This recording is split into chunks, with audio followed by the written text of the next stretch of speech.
হাপেখাটিত কালিৰে পৰা দুদিনীয়া কাৰ্যসূচীৰে অসম চৰকাৰৰ সাংস্কৃতিক পৰিক্ৰমা বিভাগৰ উদ্যোগত চৰাইদেউবাসীৰ সহযোগত ২৪ সংখ্যক কেন্দ্ৰীয় মেডাম মেফিৰ আয়োজন।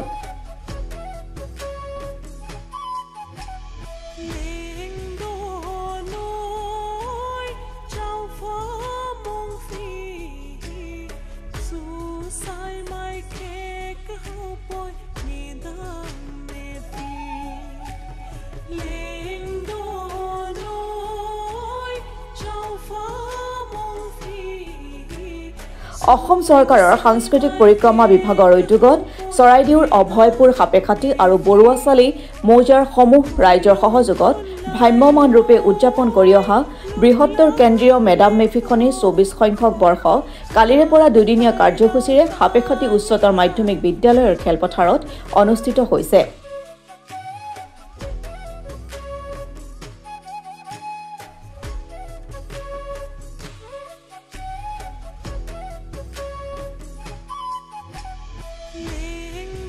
কালি সন্ধিয়া প্ৰায় ৫ বজাত কেন্দ্ৰীয় প্ৰতিনিধি সভাখনি উদ্বোধন কৰে কেন্দ্ৰীয় মেডাম মেফিৰ প্ৰতিষ্ঠাপক সম্পাদক তথা চৰাইদেউ জিলা শিশু কল্যাণ সমিতিৰ প্ৰাক্তন অধ্যক্ষ তথা বিশিষ্ট সমাজকৰ্মী ডক্টৰ প্ৰকাশ বৰগোহাঁই। ই আমাৰ বাবে অত্যন্ত এটা গৌৰৱৰ মুহূৰ্ত, এটা ভাল লগা দিন। আজি ২৪তম কেন্দ্ৰীয় মেডাম মেফি আমি উদযাপন কৰিবলৈ সফল হৈছোঁ আৰু আমি ২৪টা বছৰে একগোট হৈ থাকিবৰ বাবে আমি সক্ষম হৈছোঁ। ই এটা আমাৰ গৌৰৱৰ বিষয়। খুব কমকৈ সৰুকৈ আৰম্ভ কৰা আমাৰ অনুষ্ঠান, এটা সৰু গছপুলি আজি এটা বৃহৎ বটবৃক্ষৰ ৰূপ লৈছে। গতিকে যিসকল ব্যক্তি অনুষ্ঠানৰ ত্যাগ আৰু কষ্টৰ বিনিময়ত আজি অনুষ্ঠানটিয়ে এই জয়ময় অৱস্থা পাইছেহি, তেখেতলোকক মই প্ৰচেষ্টা কালৰ সহযোগীসকলৰ সৈতে পুনৰবাৰ আন্তৰিক ধন্যবাদ আৰু কৃতজ্ঞতা জনাইছোঁ। বহু কষ্টৰ ত্যাগ বিনিময়ত আজি অনুষ্ঠানটি আমাৰ হাপেখাটি বা চৰাইদেউ অঞ্চলৰে নহয় অসমৰে এটি আগশাৰী ৰাজহুৱা অনুষ্ঠানলৈ, বৃহৎ অনুষ্ঠানলৈ পৰ্যবেক্ষিত হৈছে, ৰূপান্তৰিত হৈছে। ই অত্যন্ত এটা গৌৰৱৰ বিষয়। কিন্তু বিশেষভাৱে আমাৰ মানচাও অৰুণ গগৈ ডাঙৰীয়া তেখেতে যিখিনি উদ্যোগ লৈছে সেইখিনি আমি ৰাজহুৱাভাৱে শলাগ নল'লে ভুল কৰা হ'ব। তেখেতক বিশেষভাৱে মই ধন্যবাদ জনাব খুজিম। যে কি নহওক, আমি তিনিওটা মৌজাৰ ৰাইজে লগ লাগি অনুষ্ঠান ভাগি কৰিছিলোঁ। আজি এটা বিশেষ সাফল্যৰ লগত যোগ দিলেহি যে আজি আমি ৰজাঘৰীয়াৰ আবদাৰ বা বিশেষ দৃষ্টি আকৰ্ষণ কৰিবলৈ আমি সক্ষম হ'লোঁ। তেখেতলোকে এইবাৰ এই বৃহত্তৰ মেডাম মেফিত পৃষ্ঠপোষকতা আগবঢ়াইছে। গ'লে যিসকল চৰকাৰী প্ৰতিনিধি আছে, যিসকল মন্ত্ৰী বিষয়া ডাঙৰীয়া আছে, তেখেতলোকো আমাৰ ৰাইজৰ ধন্যবাদ আৰু কৃতজ্ঞতাৰ পাত্ৰ।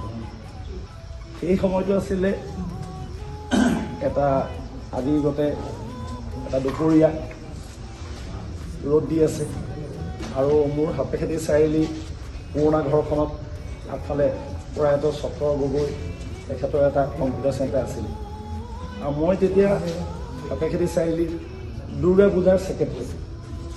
প্ৰায় মই দুৰ্গা পূজাৰ লগত জড়িত মোৰ দেউতাৰ দিনৰ পৰা।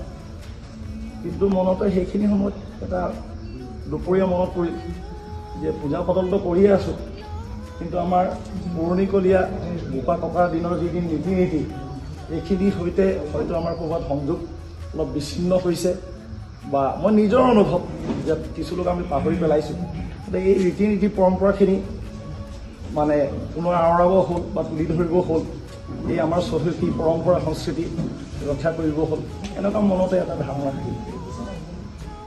আৰু এইখিনি যদি কৰা নহয়, যদি আমি এইটো পন্থতে অকল লাগি থাকোঁ, হয়তো ভৱিষ্যত প্ৰজন্মই আমাক কেতিয়াবা দোষ দিব এনেকুৱা মনতো এটা গিল্টি ফিল হয় সেই কথাটোকে মই তেতিয়া চক্ৰ ককাইদেউক ক'লোঁ এনেকুৱা ধৰণৰ এটা কথা ভাবিছোঁ তেওঁ তাৎক্ষণিকভাৱে সেইটোক আনুষ্ঠানিক কেনেকৈ কৰা যাব তাৰ এটা ৰূপৰেখা তৈয়াৰ কৰিলে আৰু সেই কথাষাৰ লগালগেই যে আমি কোনখিনি ব্যক্তিক আমি জড়িত কৰিব লাগিব আনুষ্ঠানিক ৰূপ দিব লাগিব তেতিয়া লগালগ আমি অৰুণ ককাইদেউ বহলাবী মণিকাই বীৰেণ কাই ঠুলন দা ৰাজীৱ কাই এনেকৈ সমন্বয় আমি কথাটো বহল কৰি পেলালোঁ ইয়াৰ পূৰ্বে পুৱা অসম চৰকাৰৰ সাংস্কৃতিক পৰিক্ৰমা দপ্তৰৰ মন্ত্ৰী তথা চৰাইদেউ জিলাৰ অভিভাৱক মন্ত্ৰী বিমল বৰাৰ তত্বাৱধানত উদযাপন সমিতিৰ সভাপতি তথা সোণাৰী বিধানসভা সমষ্টিৰ বিধায়ক ধৰ্মেশ্বৰ কোঁৱৰ আৰু স্থায়ী সমিতিৰ সভাপতি ঘন ফুকনে পতাকা উত্তোলন কৰে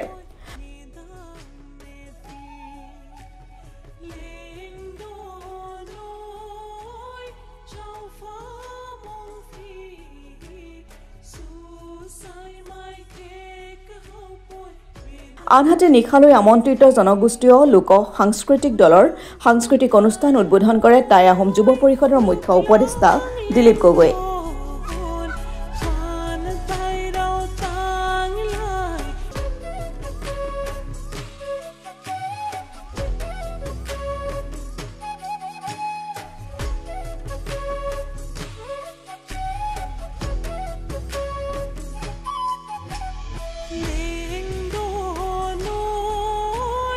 সাপেক্ষাটিৰ পৰা ৰাজীৱ কলিতা ৰিপৰ্ট অসম টুডে।